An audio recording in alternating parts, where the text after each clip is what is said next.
Dear friends, എല്ലാവർക്കും PSC പ്രിസത്തിലേക്ക് സ്വാഗതം.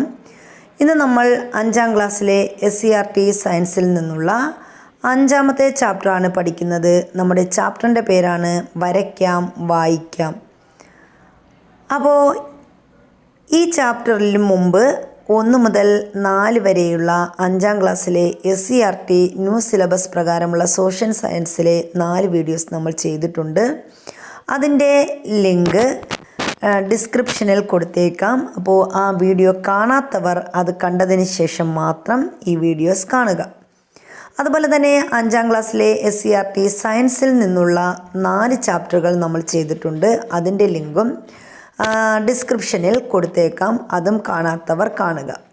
അപ്പോൾ നമുക്ക് ഇന്ന് 5ാം ക്ലാസ്സിലെ 5ാമത്തെ ചാപ്റ്ററിലേക്ക് കടക്കാം. നമ്മുടെ ചാപ്റ്ററിൻ്റെ പേരാണ് വരയ്ക്കാം വായിക്കാം. അപ്പോൾ ഇവിടെ പ്രധാനമായിട്ടും ഒരു ലേ ഔട്ടാണ് ആദ്യം നൽകിയിരിക്കുന്നത്. അപ്പോൾ എന്താണ് ഇതിൽ നൽകിയിരിക്കുന്നത്? ഇവിടെ റെയിൽവേ സ്റ്റേഷൻ, അതുപോലെ bus stand, programme committee office, ഭക്ഷണശാല, ഗവൺമെൻറ് HSS തൃശ്ശൂർ, ഇങ്ങനെ ഒരു ലേ ഔട്ട് തന്നിട്ടുണ്ട്. അപ്പോൾ ഇതിൽ നിന്ന് എന്താണ് നമ്മൾ മനസ്സിലാക്കേണ്ടത്? ദിശ മനസ്സിലാക്കുന്നതിന് വേണ്ടിയിട്ടുള്ള ഒരു ലേ ഔട്ടാണ് അവിടെ തന്നിരിക്കുന്നത്. ഒരു സ്ഥലത്തെ ദിശ എങ്ങനെ കണ്ടെത്താം? അപ്പോൾ നമുക്ക് ഒരു സ്ഥലത്തെ ദിശ എങ്ങനെയാണ് കണ്ടെത്താൻ കഴിയുന്നത്? സൂര്യൻ ഉദിക്കുന്ന ദിശ എവിടെയാണോ അതാണ് കിഴക്കായി നാം കണക്കാക്കുന്നത്. അപ്പോൾ സൂര്യൻ ഉദിക്കുന്ന ദിശ ഏതാണോ ആ ദിശ ഏതാണ്?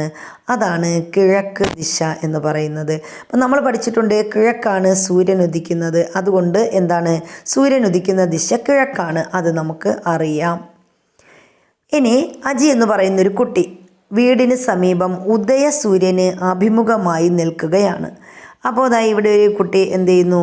ഉദയസൂര്യന് അഭിമുഖമായി നിൽക്കുന്നുണ്ട്. ഇനി ഏത് ദിശയിലേക്ക് നോക്കിയാണ് അജി നിൽക്കുന്നത്? അപ്പോൾ അജി നോക്കി നിൽക്കുന്നത് സൂര്യൻ ഉദിച്ചു വരുന്ന ഈ ദിശയെ നോക്കിയാണ് അജി നിൽക്കുന്നത്. അപ്പോൾ നമ്മൾ പഠിച്ചു സൂര്യൻ ഉദിച്ചു വരുന്ന ദിശയ്ക്ക് പറയുന്നതാണ് കിഴക്ക് ദിശ. അപ്പോൾ കിഴക്കല്ലേ സൂര്യൻ ഉദിക്കുന്നത്? അപ്പോൾ അജി നോക്കി നിൽക്കുന്ന ദിശ ഏതാണ്? കിഴക്ക് ദിശയാണ്. ഇനി അജിയുടെ വലത് കൈ ഏത് ദിശയിലേക്കാണ് നീട്ടിയിരിക്കുന്നത്? അജിയുടെ വലത് കൈ, ഇതാണ് വലത് കൈ ഭാഗം, ഇത് വടക്ക് ദിശയാണ്, വടക്ക് ദിശ. ഇനി അജിയുടെ ഇടത് കൈ ഏത് ഭാഗത്താണ്? അത് തെക്ക് ദിശയാണ് നീട്ടിയിരിക്കുന്നത്. ഇനി അജിയുടെ നിഴൽ ഏത് ദിശയെ സൂചിപ്പിക്കുന്നു? അപ്പോൾ ഇവിടെയാണ് അജിയുടെ നിഴൽ കാണുന്നത്. അപ്പോൾ ഈ ദിശ ഏതാണ്? അജി നിൽക്കുന്ന ദിശയ്ക്ക് എതിർ ദിശയിലാണ് നിഴലുള്ളത്. അപ്പോൾ ആ ദിശയാണ് പടിഞ്ഞാറ് ദിശ, പടിഞ്ഞാറ് ദിശ. ഇനി ചിത്രം ബിയിൽ ഏത് ദിശയിലേക്ക് നോക്കിയാണ് അജി നിൽക്കുന്നത്? രണ്ടാമതൊരു ചിത്രം തന്നിട്ടുണ്ട്. അതിൽ നേരത്തെ നിന്നതിന് തിരിഞ്ഞാണ് അജി നിൽക്കുന്നത്. അപ്പോൾ അജി നിൽക്കുന്ന ആ ദിശ ഏതാണ്? അത് പടിഞ്ഞാറ് ദിശയാണ്. പടിഞ്ഞാറ് ദിശയ്ക്ക് അഭിമുഖമായിട്ടാണ് ഇപ്പോൾ അജി നിൽക്കുന്നത്. ഇനി അജിയുടെ വലത് കൈ ഏത് ദിശയിലേക്കാണ് നീട്ടിയിരിക്കുന്നത്? നമ്മൾ പഠിച്ചു എന്താണ് അജിയുടെ വലത് കൈ ഇരിക്കുന്നത് ഏത് ദിശയാണ്? ഈ ദിശ തെക്ക് ദിശയാണ്. ഇനി അജിയുടെ ഇടത് കൈ ഏത് ദിശയിലാണ്? അത് വടക്ക് ദിശയിലാണ്, വടക്ക് ദിശയിലാണ്. ഇനി അജിയുടെ നിഴൽ ഏത് ദിശയെ സൂചിപ്പിക്കുന്നു? ഇവിടെയാണ് നിഴലുള്ളത്. അപ്പോൾ ഇത് പടിഞ്ഞാറ് ദിശയിലാണ് അജിയുടെ നിഴലുള്ളത്. ഇനി നമ്മൾ പറയുന്നു അജി നോക്കി നിൽക്കുന്നതിന് എതിരെയുള്ള ദിശ ഏതാണ്? അപ്പോൾ അജി മുന്നോട്ടാണ് നോക്കി നിൽക്കുന്നത്. അതിന് പുറകെ ഉള്ളത് സൂര്യൻ ഉദിക്കുന്ന ദിശയാണ്. അപ്പോൾ അത് ഏത് ദിശയാണ്? അത് കിഴക്ക് ദിശയാണ്. അപ്പോൾ ഇങ്ങനെയാണ് സൂര്യനെ അടിസ്ഥാനമാക്കി ദിശ കണ്ടെത്തുന്നത്. അപ്പോൾ ഇവിടെ സൂര്യനെ അടിസ്ഥാനമാക്കിയുള്ള ദിശയാണ് നമ്മൾ പഠിച്ചത്. ഇനി വടക്ക് നോക്കി യന്ത്രമാണ് ദിശ കണ്ടെത്താൻ സാധാരണയായി ഉപയോഗിക്കുന്നത്. അപ്പോൾ സാധാരണയായി ദിശ കണ്ടെത്താൻ ഉപയോഗിക്കുന്ന ഉപകരണമാണ് ഏത്? വടക്ക് നോക്കി യന്ത്രം. മൊബൈൽ ആപ്പുകളും ദിശ കണ്ടെത്താനായി നാം ഇന്ന് പ്രയോജനപ്പെടുത്താറുണ്ട്. അപ്പോൾ ഇന്ന് പ്രചാരത്തിലുള്ളതാണ് മൊബൈൽ ആപ്പുകളും ഇന്ന് നമ്മൾ ദിശ മനസ്സിലാക്കാനായിട്ട് ഉപയോഗിക്കുന്നുണ്ട്. അപ്പോൾ ഇതാണ് വടക്ക് നോക്കി യന്ത്രം. ദിശ അറിയുന്നതിന് ഉപയോഗിക്കുന്ന ഉപകരണമാണ് വടക്ക് നോക്കി യന്ത്രം. അപ്പോൾ വടക്ക് നോക്കി യന്ത്രം എന്ന് പറഞ്ഞാൽ എന്താണ്? ദിശ അറിയാൻ ഉപയോഗിക്കുന്ന ഉപകരണമാണ് വടക്ക് നോക്കി യന്ത്രം. സ്വതന്ത്രമായി ചലിക്കുന്ന കാന്തസൂചി തെക്ക് വടക്ക് ദിശയിൽ നിലകൊള്ളും എന്ന തത്വമാണ് ഈ ഉപകരണത്തിൻ്റെ അടിസ്ഥാനം. അപ്പോൾ നമ്മുടെ വടക്ക് നോക്കി യന്ത്രത്തിൻ്റെ അടിസ്ഥാന തത്വം എന്തെന്ന് ചോദിച്ചാൽ എന്താണ്? സ്വതന്ത്രമായി ചലിക്കുന്ന കാന്തസൂചി തെക്ക് വടക്ക് ദിശയിൽ നിലകൊള്ളും എന്ന തത്വമാണ് ഈ ഉപകരണത്തിൻ്റെ അടിസ്ഥാനം. ഇവിടെ ഇങ്ങനെയാണ് ഒരു നോർത്ത്, വടക്ക്, തെക്ക് ദിശയിലായിട്ടാണ് ഇതിൻ്റെ സൂചി. അപ്പം ഇതാണ് അതിൻ്റെ എന്താണ് അടിസ്ഥാന തത്വം എന്ന് പറയുന്നത്. സ്വതന്ത്രമായി ചലിക്കുന്ന കാന്തസൂചി എന്ന് പറയുന്നത് എങ്ങനെയാണ്? തെക്ക് വടക്ക് ദിശയിൽ നിലകൊള്ളും. അതാണ് അതിൻ്റെ അടിസ്ഥാന തത്വം. സൂചിയിൽ പ്രത്യേകമായി രേഖപ്പെടുത്തിയ അഗ്രം വടക്ക് ദിശയെ സൂചിപ്പിക്കുന്നു. അപ്പോൾ ഇവിടെ പ്രത്യേകമായിട്ട് അടയാളപ്പെടുത്തിയിട്ടുണ്ട് ഇതിൻ്റെ അഗ്രം. അത് ഏത് ദിശയെ സൂചിപ്പിക്കുന്നു? വടക്ക് ദിശയെ സൂചിപ്പിക്കുന്നു. സമുദ്രയാത്രയിൽ ദിശ അറിയുന്നതിന് നാവികർ പണ്ട് കാലം മുതൽ തന്നെ ഈ ഉപകരണം ഉപയോഗിച്ചിരുന്നു. അപ്പോൾ വളരെ പണ്ട് കാലത്ത് തന്നെ നാവികർ സമുദ്രയാത്രയിൽ ദിശയറിയുന്നതിന് ഉപയോഗിച്ചിരുന്ന ഉപകരണമാണ് ഈ വടക്ക് നോക്കി യന്ത്രമെന്ന് പറയുന്നത്. ഇനി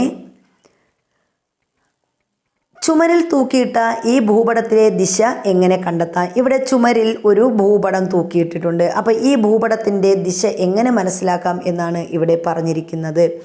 ഭൂപടത്തിലെ ദിശകൾ, ഭൂപടത്തിലെ ദിശ അറിയുന്നതിന് സാധാരണയായി കാണിക്കുന്ന അടയാളം നൽകിയിരിക്കും. അപ്പോൾ ഇവിടെ സാധാരണയായി ഭൂപടത്തിലൊരു അടയാളം തന്നിട്ടുണ്ട്. അതാണ് അതിൻ്റെ ദിശ മനസ്സിലാക്കാൻ സാധിക്കുന്നത്.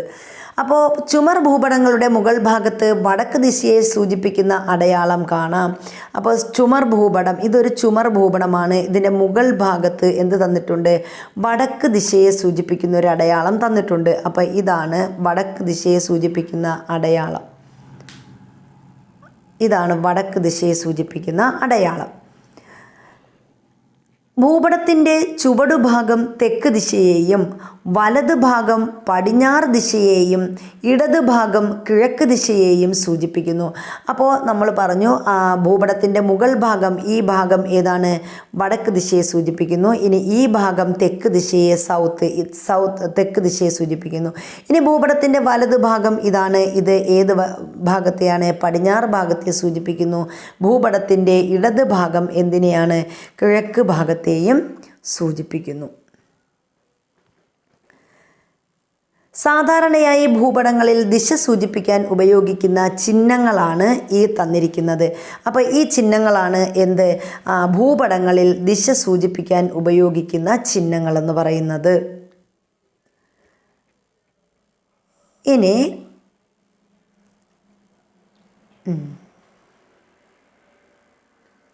ഭൂമിയിൽ ഒരു സ്ഥലത്തിൻ്റെ സ്ഥാനം എങ്ങനെയാണ് കണ്ടെത്തുന്നത്? അപ്പോൾ നമുക്ക് ഭൂമിയിലെ ഒരു സ്ഥലത്തിൻ്റെ സ്ഥാനം കണ്ടെത്തണം. അത് എങ്ങനെയാണ് കണ്ടെത്തുന്നത്? താഴെ തന്നിരിക്കുന്ന പന്തിൻ്റെ ചിത്രം നിരീക്ഷിക്കൂ. ഇവിടെ ഒരു പന്തിൻ്റെ ചിത്രം തന്നിട്ടുണ്ട്. ഇതാണ് ഒരു പന്തിൻ്റെ ചിത്രം ഇവിടെ തന്നിട്ടുണ്ട്. അപ്പോൾ പന്തിൽ ഒരു വീടിൻ്റെ ചിത്രം ഒട്ടിച്ചിരിക്കുന്നത് കണ്ടല്ലോ. അപ്പോൾ ഇതിൽ ഒരു വീടിൻ്റെ ചിത്രം തന്നിട്ടുണ്ട്. വീടിൻ്റെ സ്ഥാനം എവിടെയാണെന്ന് എങ്ങനെ പറയാൻ കഴിയും? അപ്പോൾ ഈ പന്തിലെ വീടിൻ്റെ സ്ഥാനം എവിടെയാണെന്ന്, മുകളിലാണോ, അതേ താഴെയാണോ, മധ്യഭാഗത്താണോ, ഒരു വശത്താണോ? ഇതിലേതാണ് നമ്മൾ കണ്ടെത്തുന്നത്? ഏതാണ് ശരി? ഗോളാകൃതിയിലുള്ള പ്രതലത്തിൽ ഒരു വസ്തുവിൻ്റെ കൃത്യമായ സ്ഥാനം നിർണ്ണയിക്കുക പ്രയാസമാണ്. അപ്പോൾ ഗോളാകൃതിയിലുള്ള ഒരു പ്രതലം, ഇത് ഗോളാകൃതിയിലുള്ള ഒരു പ്രതലമാണ്. അതുകൊണ്ട് തന്നെ ഈ വസ്തുവിൻ്റെ സ്ഥാനം കൃത്യമായി നിർണ്ണയിക്കുക പ്രയാസമാണ്. പന്തിൽ വീടിൻ്റെ ചിത്രം ഒട്ടിച്ചിരിക്കുന്ന സ്ഥാനം കൃത്യമായി എങ്ങനെ കണ്ടെത്താം എന്ന് ചോദിച്ചിട്ടുണ്ട്. അപ്പോൾ പന്തിൽ ചിത്രത്തിലേതുപോലെ നെടുകയും കുറുകയും രേഖകൾ വരച്ചാലോ?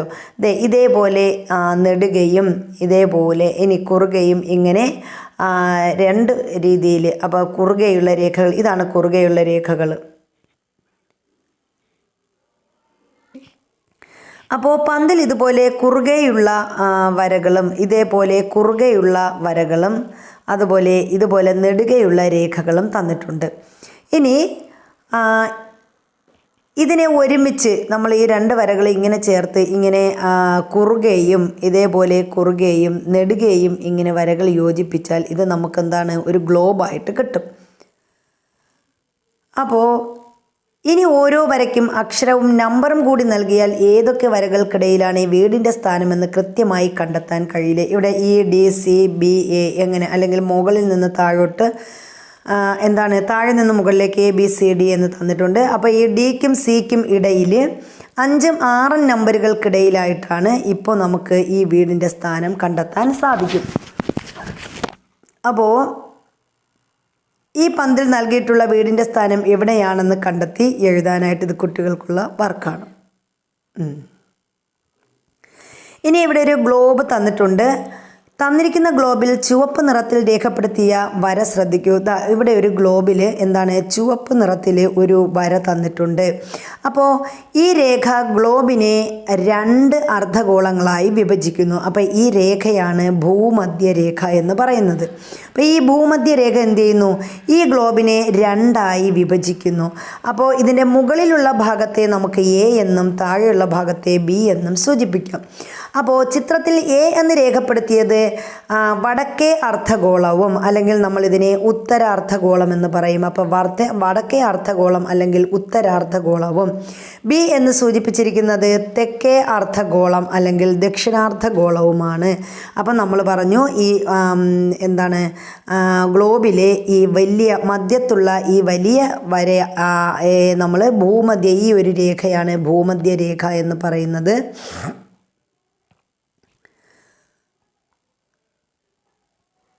അപ്പോൾ ഗ്ലോബിൽ ഈ രേഖയ്ക്കാണ് ഭൂമധ്യരേഖ എന്ന് പറയുന്നത്.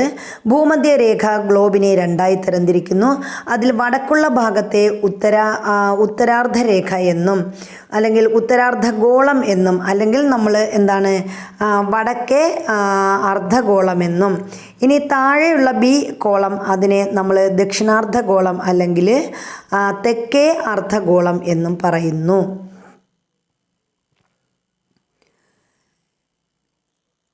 ഇനി ഭൂമധ്യരേഖയും അതിന് സമാന്തരമായി മുകളിലും താഴെയും വരച്ചിരിക്കുന്ന വൃത്താകൃതിയിലുള്ള മറ്റ് രേഖകളും നിരീക്ഷിക്കുക. അപ്പോൾ ഭൂമധ്യരേഖയുണ്ട്, അതിന് താഴെയും മുകളിലുമുള്ള വൃത്താകൃതിയിലുള്ള രേഖകളുമുണ്ട്.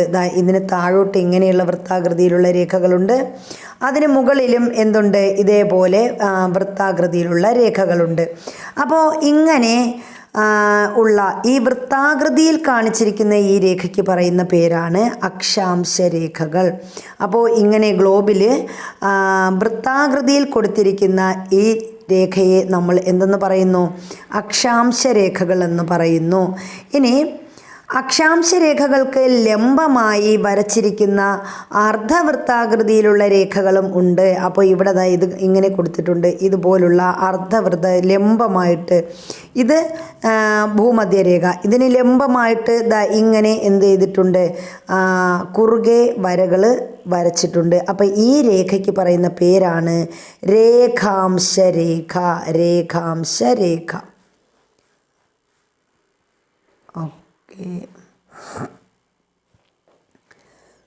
ഇവ രേഖാംശ രേഖകളാണെന്ന് നമ്മൾ പറഞ്ഞു. ഭൂമിയിലെ ഒരു സ്ഥലത്തിൻ്റെ സ്ഥാനനിർണയം നടത്തുന്നത് ഈ സാങ്കല്പിക രേഖകളെ അടിസ്ഥാനമാക്കിയാണ്. അപ്പോൾ നമ്മൾ ഭൂമിയിലെ ഏതെങ്കിലും ഒരു പ്രദേശത്തിൻ്റെ സ്ഥാനം നമുക്ക് അടിസ്ഥാനപ്പെടുത്തി അല്ലെങ്കിൽ അത് നിർണ്ണയിക്കണമെങ്കിൽ നമ്മൾ ഈ അക്ഷാംശ രേഖകളെയും ഇതുപോലുള്ള രേഖാംശ രേഖകളെയും അടിസ്ഥാനപ്പെടുത്തിയാണ് നമ്മൾ എന്ത് നിർണ്ണയിക്കുന്നത്?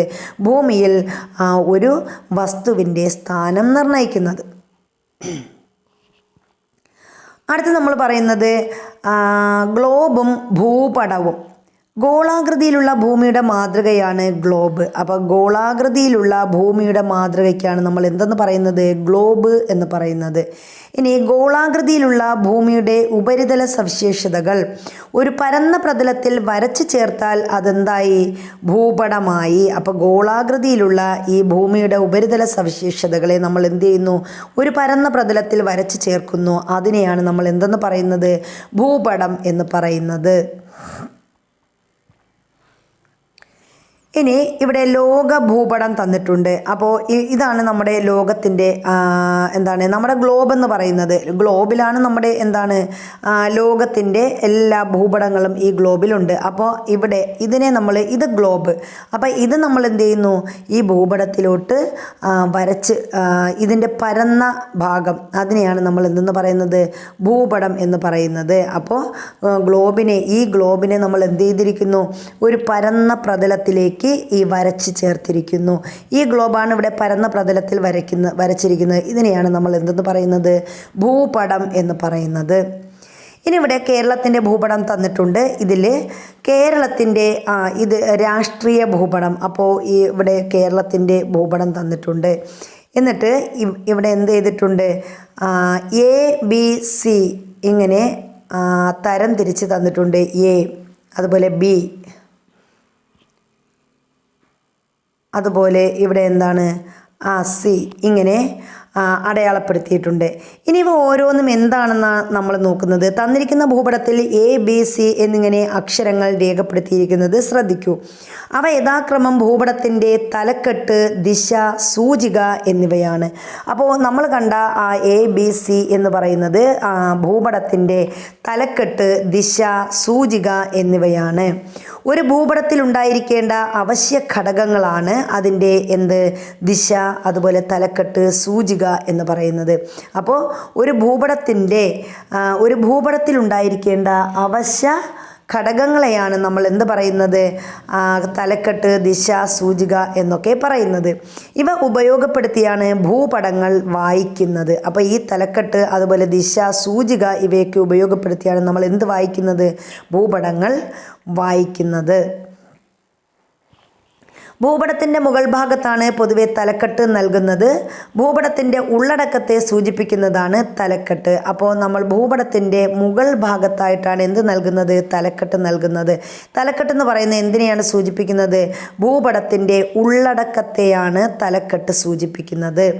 നൽകിയിരിക്കുന്ന ഭൂപടത്തിൽ തലക്കെട്ട് കണ്ടെത്തൂ. അപ്പോൾ ഇവിടെ ഈ ഭൂപടം തന്നിട്ടുണ്ട്. അപ്പോൾ എന്താണ് ഇതിൻ്റെ തലക്കെട്ട് എന്ന് പറയുന്നത്, എന്തായിരിക്കും, ഇതാണ് ഈ ഭൂപടത്തിൻ്റെ തലക്കെട്ട് എന്ന് പറയുന്നത്. അത് നമ്മളിവിടെ A എന്ന് സൂചിപ്പിച്ചിട്ടുണ്ട്. ഇതാണ് തലക്കെട്ട്. അപ്പോൾ ഇവിടെ കൊടുത്തിരിക്കുന്ന തലക്കെട്ട് എന്താണ്, കേരളം രാഷ്ട്രീയ ഭൂപടം. ഇതാണ് ഈ ചിത്രത്തിലെ തലക്കെട്ട് എന്ന് പറയുന്നത്. ഇനി ഇവിടെ രണ്ടാമത് B തന്നിട്ടുണ്ട്. ഇതെന്തിനെ സൂചിപ്പിക്കുന്നു, ഇതാണ് ഇതിൻ്റെ ഇതിൻ്റെ ദിശയെ സൂചിപ്പിക്കുന്നത്. ഇത് ദിശയെ സൂചിപ്പിക്കുന്നു. അപ്പോൾ നമ്മൾ പറഞ്ഞു തലക്കെട്ടായി, പിന്നെന്തായി, ദിശയായി. ഇനി ഈ ഭൂപടത്തിൻ്റെ ഉള്ളടക്കം ഇവിടെ തന്നിട്ടുണ്ട്. അപ്പോൾ ഇതാണ് ഈ ഭൂപടത്തിൻ്റെ ഉള്ളടക്കം എന്ന് പറയുന്നത്. അപ്പോൾ ഉള്ളടക്കത്തിൽ എന്തൊക്കെ തന്നിട്ടുണ്ട്, സംസ്ഥാന അതിർത്തി, ജില്ലാ അതിർത്തി, തലസ്ഥാനം, ജില്ലാ ആസ്ഥാനം എന്നിവയൊക്കെ നൽകിയിട്ടുണ്ട്. അപ്പോൾ ഈ 3 കാര്യങ്ങളാണ് ഒരു ഭൂപടത്തിൽ പ്രാധാന്യം അർഹിക്കുന്നതെന്ന് പറയുന്നത്.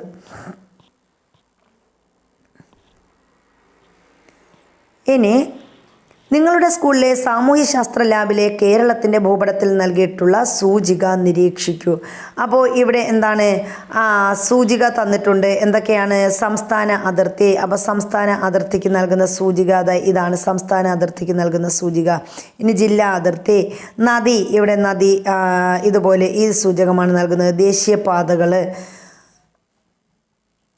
അതുപോലെ റെയിൽ പാതകൾ, ഇതൊക്കെയാണ് ഭൂപടത്തിൽ നൽകുന്ന സൂചികകൾ എന്ന് പറയുന്നത്. അപ്പോൾ സംസ്ഥാന അതിർത്തിയാണെങ്കിൽ ഇങ്ങനെ ഡോട്ടിട്ട് കൊടുക്കും, ജില്ലാ അതിർത്തിക്ക് ഇങ്ങനെ വരച്ച് ചേർക്കും, അതുപോലെ നദിക്കാണെങ്കിൽ ഇത്, അതുപോലെ ദേശീയപാതകൾ, റെയിൽ പാതകൾ, തലസ്ഥാനം, ജില്ലാ ആസ്ഥാനം, തുറമുഖം, വിമാനത്താവളം, സംസ്ഥാന പാതകൾ, ഇതൊക്കെയാണ് നമ്മൾ ഭൂപടത്തിൽ സൂചിപ്പിക്കുന്ന സൂചകങ്ങളെന്ന് പറയുന്നത്. ഇനി എന്താണ് കാർട്ടോഗ്രാഫി? അടുത്ത് നമ്മൾ പറയുന്നത് കാർട്ടോഗ്രാഫിയെക്കുറിച്ചാണ്. അപ്പോൾ എന്താണ് കാർട്ടോഗ്രാഫി? കാർട്ടോഗ്രാഫി എന്ന് പറഞ്ഞാൽ ഭൂപടങ്ങൾ തയ്യാറാക്കുന്ന ശാസ്ത്രശാഖയാണ് ഭൂപടശാസ്ത്രം അല്ലെങ്കിൽ കാർട്ടോഗ്രാഫി എന്ന് പറയുന്നത്. അപ്പോൾ ഭൂപടങ്ങൾ തയ്യാറാക്കുന്ന ശാസ്ത്രശാഖയാണ് കാർട്ടോഗ്രാഫി അല്ലെങ്കിൽ ഭൂപടശാസ്ത്രം എന്ന് പറയുന്നത്. ഭൂപടങ്ങൾ തയ്യാറാക്കുന്ന ആളെ കാർട്ടോഗ്രാഫർ എന്നാണ് അറിയപ്പെടുന്നത്. അപ്പോൾ ഭൂപടങ്ങൾ തയ്യാറാക്കുന്ന ആളിന് പറയുന്നതാണ് കാർട്ടോഗ്രാഫർ. ഭൂപടങ്ങൾ തയ്യാറാക്കുന്ന ശാസ്ത്രശാഖയ്ക്ക് നമ്മൾ എന്ത് പറയും? ഭൂപടശാസ്ത്രം അല്ലെങ്കിൽ കാർട്ടോഗ്രാഫി എന്ന് പറയും. നമ്മുടെ രാജ്യത്ത് ഭൂപടങ്ങൾ നിർമ്മിക്കുന്നതിനും പരിശോധിക്കുന്നതിനും പ്രസിദ്ധീകരിക്കുന്നതിനും ചുമതലപ്പെട്ട കേന്ദ്ര സർക്കാർ ഏജൻസിയാണ് സർവേ ഓഫ് ഇന്ത്യ. അപ്പോൾ ഇന്ത്യയിൽ ഭൂപടങ്ങൾ നിർമ്മിക്കുന്നതിനും പരിശോധിക്കുന്നതിനും പ്രസിദ്ധീകരിക്കുന്നതിനും ചുമതലപ്പെട്ട ഒരു കേന്ദ്ര സർക്കാർ ഏജൻസിയുണ്ട്. അതിൻ്റെ പേരാണ് സർവേ ഓഫ് ഇന്ത്യ. ഉത്തരാഖണ്ഡിലെ ഡെറാഡൂൺ ആണ് ഇതിൻ്റെ ആസ്ഥാനം. അപ്പോൾ സർവേ ഓഫ് ഇന്ത്യയുടെ ആസ്ഥാനം എവിടെയാണെന്ന് ചോദിച്ചാൽ എവിടെയാണ്? ഉത്തരാഖണ്ഡിലെ ഡെറാഡൂണിലാണ് സർവേ ഓഫ് ഇന്ത്യയുടെ ആസ്ഥാനം. നിങ്ങളുടെ വിദ്യാലയത്തിലെ സാമൂഹ്യശാസ്ത്ര ലാബിലെ കേരളത്തിൻ്റെ ഭൂപടം പരിശോധിച്ച് വർക്ക് ഷീറ്റ് പൂർത്തിയാക്കാൻ പറഞ്ഞിട്ടുണ്ട്. ഇവിടെ കേരളത്തിൻ്റെ തെക്കേ അറ്റത്തുള്ള ജില്ല നമുക്കറിയാം ഏതാണ്? തെക്കേ അറ്റത്തുള്ള ജില്ല തിരുവനന്തപുരമാണ്. കേരളത്തിൻ്റെ വടക്കേ അറ്റത്തുള്ള ജില്ല ഏതാണ്? കാസർഗോഡാണ്. 2 സംസ്ഥാനങ്ങളുമായി അതിർത്തി പങ്കിടുന്ന ജില്ലകൾ ഏതൊക്കെ? 2 സംസ്ഥാനങ്ങളുമായി അതിർത്തിടുന്ന 6 ജില്ലകളാണ് നമ്മുടെ കേരളത്തിലുള്ളത്. അതിൽ ഏതൊക്കെയാണ്? കാസർഗോഡ്, വയനാട്, ഇടുക്കി, മലപ്പുറം, തൃശ്ശൂർ, പാലക്കാട് എന്നീ ജില്ലകളാണ് 2 ജില്ലകളുമായി അതിർത്തി പങ്കിടുന്ന ജില്ലകൾ. ഇനി ഭാരതപ്പുഴ ഒഴുകുന്ന ദിശ ഏതെന്ന് ചോദിച്ചിട്ടുണ്ട്. ഏതാണ്? നമ്മുടെ ഭാരതപ്പുഴ ഒഴുകുന്നത് കിഴക്ക് നിന്ന് പടിഞ്ഞാറോട്ടാണ് ഒഴുകുന്നത്. ഭാരതപ്പുഴ ഒഴുകുന്നത്. കാസർഗോഡ് നിന്ന് തിരുവനന്തപുരം വരെയുള്ള റെയിൽപാതയുടെ ദിശ ഏതാണ്? വടക്ക് നിന്ന് തെക്കാണ്. വടക്ക് തെക്ക് ദിശയാണ് കാസർഗോഡ് നിന്ന് തിരുവനന്തപുരം വരെയുള്ള റെയിൽപാതയുടെ ദിശ. കേരളത്തിൻ്റെ അയൽ സംസ്ഥാനങ്ങൾ ഏതൊക്കെയാണെന്ന് പറഞ്ഞിട്ടുണ്ട്. ഏതൊക്കെയാണ് ചോദിച്ചിട്ടുണ്ട്? കേരളത്തിൻ്റെ അയൽ സംസ്ഥാനങ്ങൾ ഏതൊക്കെയാണ്? നമുക്കറിയാം തമിഴ്നാട്, കർണാടക എന്നിവയാണ് നമ്മുടെ കേരളത്തിൻ്റെ അയൽ സംസ്ഥാനങ്ങളെന്ന് പറയുന്നത്. ഇനി ജില്ലകൾ കണ്ടെത്താം എന്ന് പറഞ്ഞിട്ടുണ്ട്. ടീച്ചറുടെ സഹായത്തോടെ കേരളത്തിൻ്റെ രാഷ്ട്രീയ ഭൂപടം വലിപ്പത്തിൽ കാർഡ് പ്രിൻ്റ് എടുത്ത് ഓരോ ജില്ലയും ശ്രദ്ധയോടെ വെട്ടിയെടുക്കുക. വെട്ടിയെടുത്ത ജില്ലകളുടെ കഷ്ണങ്ങൾ ഒരു പെട്ടിയിൽ നിക്ഷേപിക്കുക. ഇത് കുട്ടികൾക്കുള്ള വർക്കാണ്.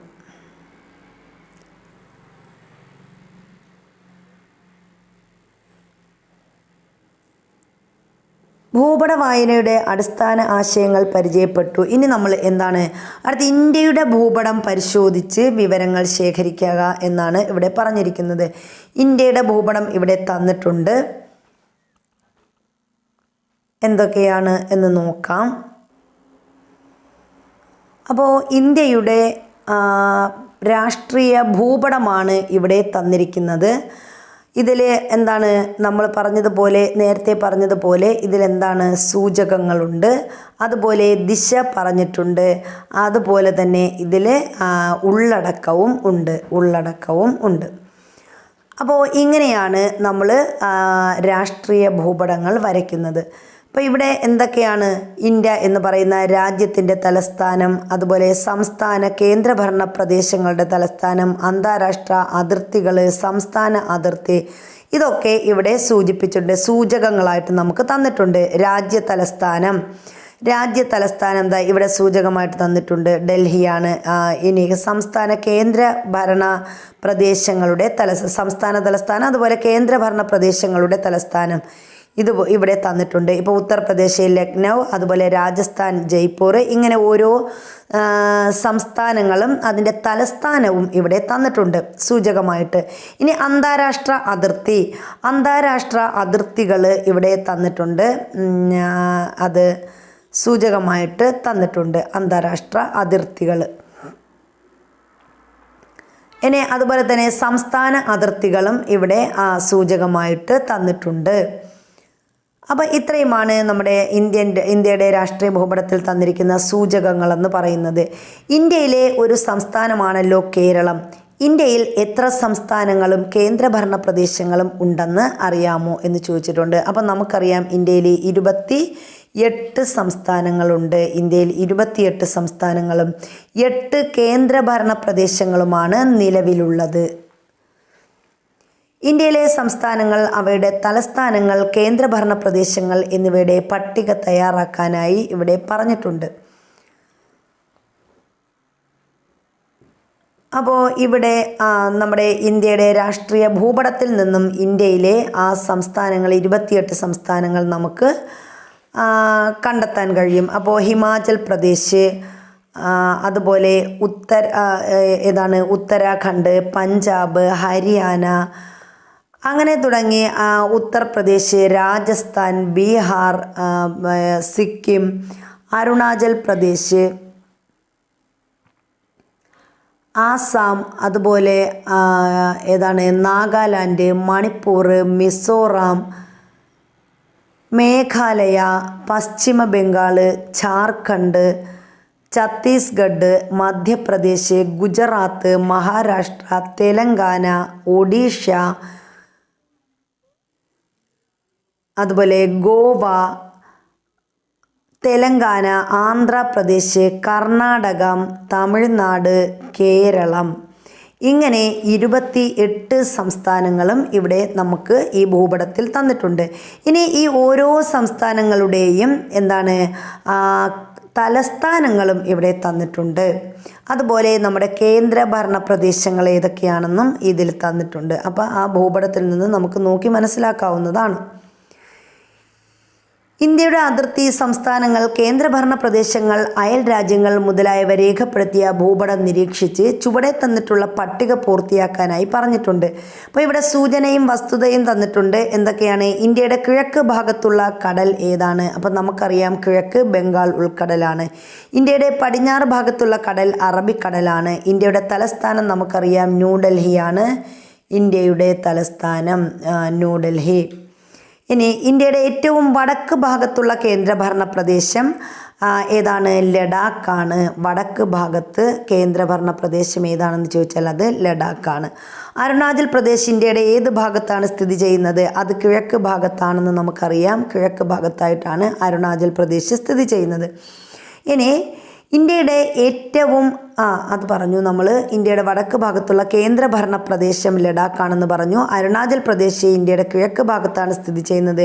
ഇന്ത്യയുടെ തെക്ക് ഭാഗത്തുള്ള ഒരു അയൽ രാജ്യം ഏതാണ്? അപ്പോൾ ഇന്ത്യയുടെ തെക്ക് ഭാഗത്തുള്ള ഒരു അയൽ രാജ്യമാണ് ശ്രീലങ്ക. അപ്പോൾ ശ്രീലങ്ക എന്ന് പറയുന്നത് ഇന്ത്യയുടെ തെക്ക് ഭാഗത്തുള്ള അയൽ രാജ്യമാണ്. ഇന്ത്യയുടെ തെക്കേ അറ്റത്തുള്ള കേന്ദ്രഭരണ പ്രദേശം ഏതാണെന്ന് നമുക്കറിയാം. അതാണ് ലക്ഷദ്വീപ്. ഇന്ത്യയുടെ തെക്കേ അറ്റത്തുള്ള കേന്ദ്രഭരണ പ്രദേശമാണ് ലക്ഷദ്വീപ്. ഇനി ഇന്ത്യയുടെ അയൽ രാജ്യങ്ങൾ ഏതൊക്കെയാണ്? പാകിസ്ഥാൻ, അതുപോലെ ചൈന, അതുപോലെ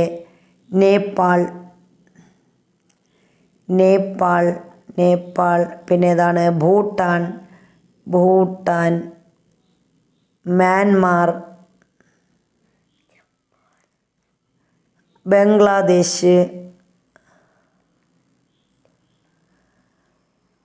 ശ്രീലങ്ക, അതുപോലെ തന്നെ മാലിദ്വീപ്. ഇതൊക്കെയാണ് അഫ്ഗാനിസ്ഥാൻ. ഇത്ര 9 രാജ്യങ്ങളാണ് ഇന്ത്യയുടെ അയൽ രാജ്യങ്ങളായിട്ട് വരുന്നത്. ഇനി ഇന്ത്യൻ സംസ്ഥാനങ്ങളുടെ പേരുകൾ രേഖപ്പെടുത്തിയ സ്ട്രിപ്പുകൾ, കടലാസ് തുണ്ടുകൾ ഒരു പെട്ടിയിൽ നിക്ഷേപിക്കുന്നു. അത് കുട്ടികൾക്കുള്ള ഒരു വർക്കാണ്. ഇനി ഉത്തർപ്രദേശിനെ കുറിച്ച് ഇവിടെ പറഞ്ഞിട്ടുണ്ട്. എൻ്റെ സംസ്ഥാനം ഇന്ത്യയുടെ വടക്ക് ഭാഗത്താണ്. എൻ്റെ അതിർത്തിയിൽ ഒരു രാജ്യമുണ്ട്, അതാണ് നേപ്പാൾ. കൂടാതെ ഇന്ത്യയിലെ 8 സംസ്ഥാനങ്ങളുടെ അതിർത്തി കൂടി ഞാൻ പങ്കിടുന്നുണ്ട്. കൂടുതൽ കരിമ്പ് ഉൽപ്പാദിപ്പിക്കുന്നതിനാൽ ഇന്ത്യയുടെ പഞ്ചസാരക്കിണ്ണം എന്ന് എന്നെ വിശേഷിപ്പിക്കാറുണ്ട്. എൻ്റെ നാട്ടിലെ നൃത്തകലയാണ് കഥക്ക്. എൻ്റെ പ്രധാന നഗരങ്ങളുടെ പേരുകൾ നിങ്ങൾ കേട്ട് കാണും. കാൺപൂർ, ലക്നൗ, വാരണാസി, ആഗ്ര, അലഹബാദ് മുതലായവയാണവ. അശോകസ്തംഭത്തിലൂടെ ശ്രദ്ധേയമായ സാരനാഥ് എൻ്റെ പ്രശസ്തി ലോകമെങ്ങും പരത്തുന്നു. അപ്പോൾ ഉത്തർപ്രദേശിനെ കുറിച്ചാണ് ഇവിടെ പറഞ്ഞിരിക്കുന്നത്. ഇവിടെ പറഞ്ഞിട്ടുണ്ട് എന്താണ്, ഉത്തർപ്രദേശ് എന്ന് പറയുന്നത് ഇന്ത്യയുടെ വടക്ക് ഭാഗത്തെ സംസ്ഥാനമാണ് ഉത്തർപ്രദേശ്. എൻ്റെ അതിർത്തിയിൽ ഒരു രാജ്യമുണ്ട്. അപ്പോൾ ഉത്തർപ്രദേശിനോട് ചേർന്ന് കിടക്കുന്ന രാജ്യം ഏതാണ്? അത് നേപ്പാളാണ്. ഇന്ത്യയിൽ 8 സംസ്ഥാനങ്ങളുമായിട്ട് ഉത്തർപ്രദേശ് അതിർത്തി പങ്കിടുന്നുണ്ട്. ഏറ്റവും കൂടുതൽ കരിമ്പ് ഉൽപ്പാദിപ്പിക്കുന്ന ഇന്ത്യൻ സംസ്ഥാനമാണ് ഉത്തർപ്രദേശ്. അതുകൊണ്ട് തന്നെ ഇന്ത്യയുടെ പഞ്ചസാര കിണ്ണം എന്നറിയപ്പെടുന്നത് ഉത്തർപ്രദേശാണ്. ഇനി നമ്മൾ പറഞ്ഞു ഉത്തർപ്രദേശിലെ നൃത്തകലയാണ് കഥക്. ഇനി എന്താണ്, ഈ ഉത്തർപ്രദേശിലെ പ്രധാനപ്പെട്ട നഗരങ്ങൾ ഏതൊക്കെയാണ്?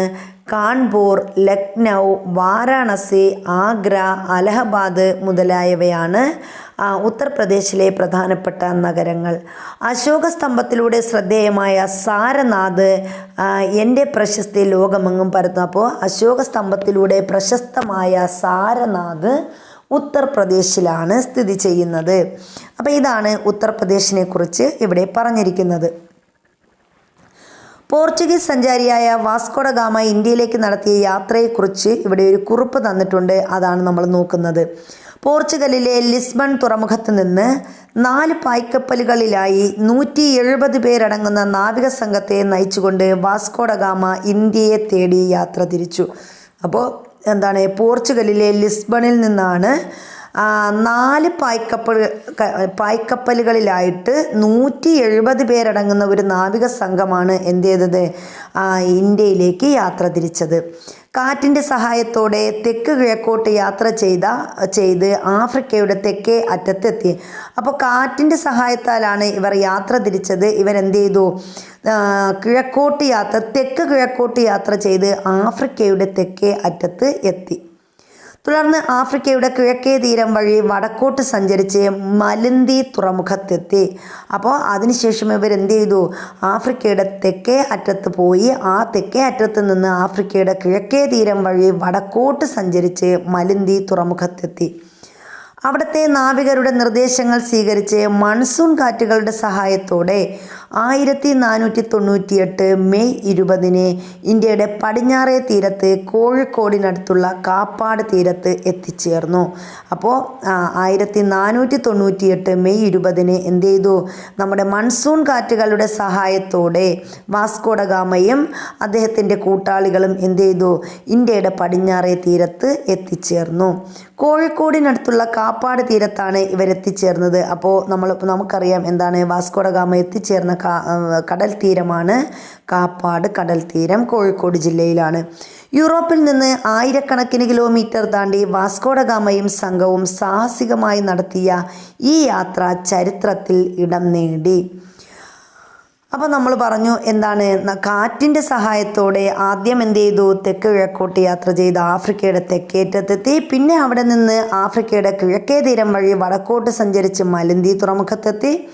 അവിടുത്തെ നാവികരുടെ നിർദ്ദേശപ്രകാരം മൺസൂൺ കാറ്റിൻ്റെ സഹായത്തോടെ 1498 മെയ് 20 കേരളത്തിൽ കാപ്പാട് തീരത്ത് ആരെത്തിച്ചേർന്നു, നമ്മുടെ വാസ്കോഡ ഗാമ എത്തിച്ചേർന്നു. ഇനി വാസ്കോഡ ഗാമയുടെ സമുദ്ര സഞ്ചാരപാതയാണ് ഇവിടെ തന്നിരിക്കുന്നത്. അപ്പോൾ നമ്മൾ പറഞ്ഞു ആദ്യം എന്ത് ചെയ്തു, ഇവിടെ ആഫ്രിക്കയുടെ തെക്ക് ഭാഗത്തെത്തി. പിന്നെ തെക്ക് നിന്ന് എങ്ങോട്ട് യാത്ര ചെയ്തു, കിഴക്കോട്ട് യാത്ര ചെയ്തു. അതിനുശേഷമാണ് ഇവിടെ എത്തിച്ചേർന്നത്, നമ്മുടെ ഇന്ത്യയിൽ എത്തിച്ചേർന്നത്. വാസ്കോഡ ഗാമ യൂറോപ്പിൽ നിന്ന് ഏതൊക്കെ സമുദ്രങ്ങളിലൂടെ സഞ്ചരിച്ചാണ് ഇന്ത്യയിലെത്തിയത്? ലോക ഭൂപടം നിരീക്ഷിച്ച് സമുദ്രങ്ങൾ കണ്ടെത്തുവാൻ പറഞ്ഞിട്ടുണ്ട്. അപ്പോൾ വാസ്കോഡ ഗാമ യൂറോപ്പിൽ നിന്ന് ഇങ്ങനെ യാത്ര തിരിച്ച് എന്താണ്, അറ്റ്ലാന്റിക് സമുദ്രത്തിലൂടെ ആഫ്രിക്കയുടെ തീരത്തെത്തുന്നു. അന്റാർട്ടിക് സമുദ്രത്തിലൂടെ വീണ്ടും ഏതാണ്, ഇന്ത്യൻ മഹാസമുദ്രത്തിലൂടെ ഇന്ത്യയിൽ എത്തിച്ചേരുകയാണ് ചെയ്തത്.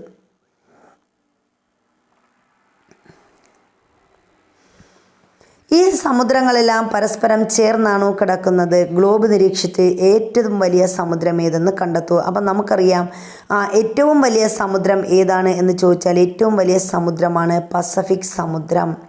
പസഫിക് സമുദ്രമാണ് ലോകത്തിലെ ഏറ്റവും വലിയ സമുദ്രം എന്ന് പറയുന്നത്. ഇനി ലോക ഭൂപടത്തിൽ സമുദ്രങ്ങളോടൊപ്പം വിശാലമായ കരഭാഗങ്ങൾ കൂടി കാണുന്നില്ലേ? ഇത്തരത്തിലുള്ള അതിവിശാലമായ കരഭാഗങ്ങളെയാണ് വൻകരകൾ അല്ലെങ്കിൽ ഭൂഖണ്ഡങ്ങൾ എന്ന് പറയുന്നത്. അപ്പോൾ നമ്മളിവിടെ ലോക ഭൂപടം തന്നിട്ടുണ്ട്. അപ്പോൾ ഇതാണ് നമ്മുടെ ലോക ഭൂപടം എന്ന് പറയുന്നത്. ഇത് നമ്മുടെ വൻകരകളാണ്. വടക്കേ അമേരിക്ക, തെക്കേ America, Europe, Africa, Asia, Australia, Antarctica, ഇതാണ് നമ്മുടെ വൻകരകൾ എന്ന് പറയുന്നത്. അപ്പോൾ ബാക്കി ഇതെല്ലാം എന്താണ്? സമുദ്രം, ആർട്ടിക് സമുദ്രം, അന്റാർട്ടിക്ക, പസഫിക്, ഇന്ത്യൻ സമുദ്രം, ഇതെല്ലാം ഒറ്റ സമുദ്രങ്ങളായിട്ട് ഇങ്ങനെ ഒരു തുടർച്ചയായിട്ട് കിടക്കുകയാണ്. അപ്പോൾ ഇതിനിടയിലുള്ള ഈ വൻകരകളാണ് 7 വൻകരകൾ എന്ന് പറയുന്നത്.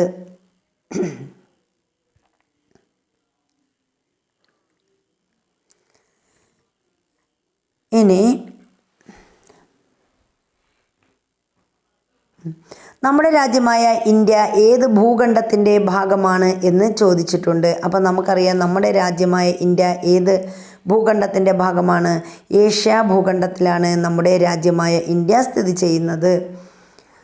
തന്നിട്ടുള്ള ചിത്രം നിരീക്ഷിച്ചു നൽകിയിരിക്കുന്ന ഭൂഖണ്ഡങ്ങളുടെ നിറം ഭൂപടത്തിൽ അതത് ഭൂഖണ്ഡങ്ങൾക്ക് നിറം നൽകാനായി പറഞ്ഞിട്ടുണ്ട്. അപ്പോൾ ഈ ഓരോരോ ഭൂഖണ്ഡത്തിനും ഓരോരോ നിറങ്ങൾ നൽകിയിട്ടുണ്ട്.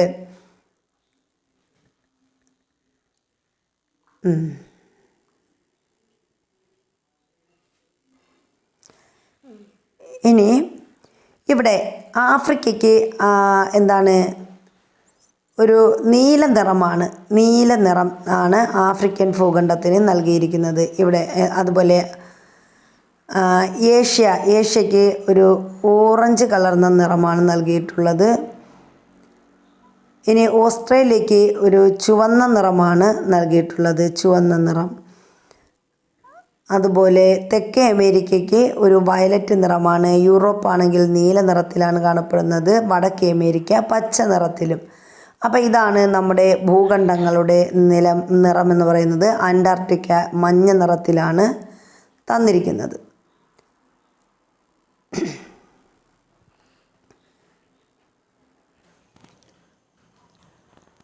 അറ്റ്ലാന്റിക് സമുദ്രത്തിന് പടിഞ്ഞാറ് ഭാഗത്ത് കാണുന്ന ഭൂഖണ്ഡങ്ങൾ ഏതൊക്കെയാണെന്ന് ചോദിച്ചിട്ടുണ്ട്. അപ്പോൾ അറ്റ്ലാന്റിക് സമുദ്രം നമ്മളിവിടെ കണ്ടായിരുന്നു.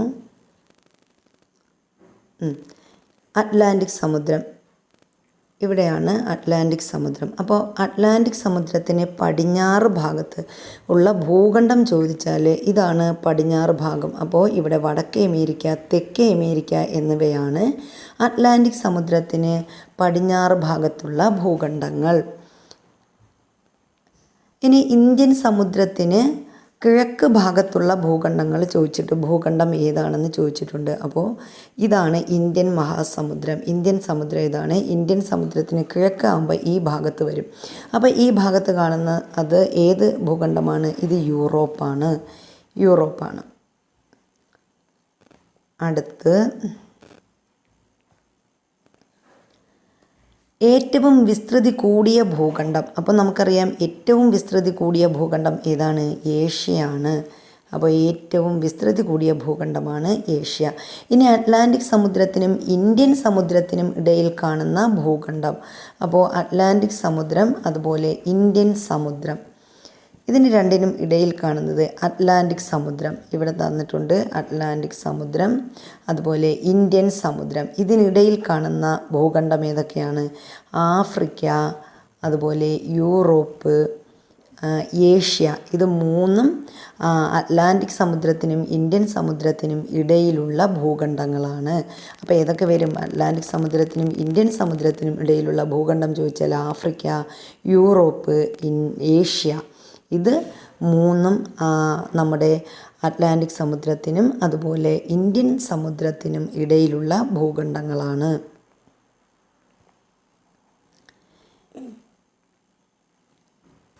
ഇനി ഇവിടെ ഭൂഖണ്ഡങ്ങളെ തിരിച്ചറിഞ്ഞ് പേര് നൽകാൻ പറഞ്ഞിട്ടുണ്ട്. അപ്പോൾ ഇതിൽ നിന്ന് ഭൂഖണ്ഡങ്ങളെ ഇപ്പോൾ ഇത് ഏത് ഭൂഖണ്ഡമാണ്? ഇത് തെക്കേ അമേരിക്കയാണ്. നമ്മൾ ഈ കാണുന്ന ആദ്യത്തെ ഭൂഖണ്ഡം തെക്കേ അമേരിക്ക. ഇനി ഇത് ഏതാണ്? വടക്കേ അമേരിക്കയാണ്. തെക്കേ അമേരിക്ക അതുപോലെ വടക്കേ അമേരിക്ക. ഇനി ഇത് നമുക്കറിയാം, ഏറ്റവും വിസ്തൃതി കൂടിയ ഭൂഖണ്ഡം നമ്മുടെ ഏഷ്യയാണ്, ഏഷ്യൻ ഭൂഖണ്ഡമാണ് ഏഷ്യ. ഇത് ആഫ്രിക്കയാണ്, ആഫ്രിക്ക. ഇത് ഓസ്ട്രേലിയയാണ്, ആസ്ട്രേലിയൻ ഭൂഖണ്ഡമാണിത്, ആസ്ട്രേലിയ. ഇത് യൂറോപ്പാണ്, യൂറോപ്പ്. ഇവിടെ വരുന്നത് ഇതാണ് അന്റാർട്ടിക്ക. അപ്പോൾ ഇങ്ങനെയാണ് നമ്മുടെ ഭൂഖണ്ഡങ്ങളെ തിരിച്ചിരിക്കുന്നത്. അപ്പോൾ തെക്കേ അമേരിക്ക, വടക്കേ America, Asia, Africa, Australia, Europe, Antarctica, ഇങ്ങനെയാണ് ഭൂഖണ്ഡങ്ങളെ തരംതിരിച്ചിരിക്കുന്നത്. ഇനി ജനജീവിതത്തിൽ ഭൂപടങ്ങൾക്ക് വലിയ പ്രാധാന്യമാണുള്ളത്. ഭൂമിശാസ്ത്ര പഠനം, പ്രതിരോധം, വിനോദസഞ്ചാരം, ഭരണനിർവഹണം, ഗതാഗതം തുടങ്ങിയ മേഖലകളിൽ വ്യത്യസ്ത തരം ഭൂപടങ്ങൾ ഉപയോഗിക്കുന്നു.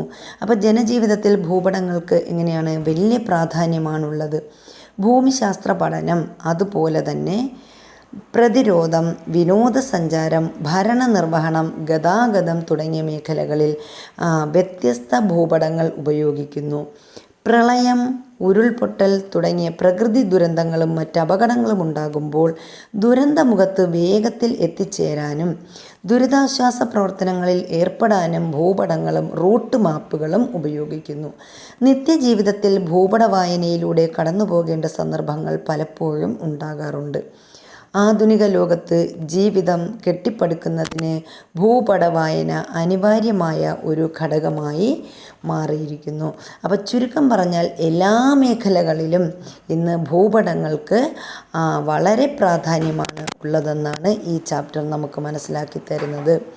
ഇനി ഇതിൻ്റെ തുടർ പ്രവർത്തനങ്ങളാണ് പറയുന്നത്.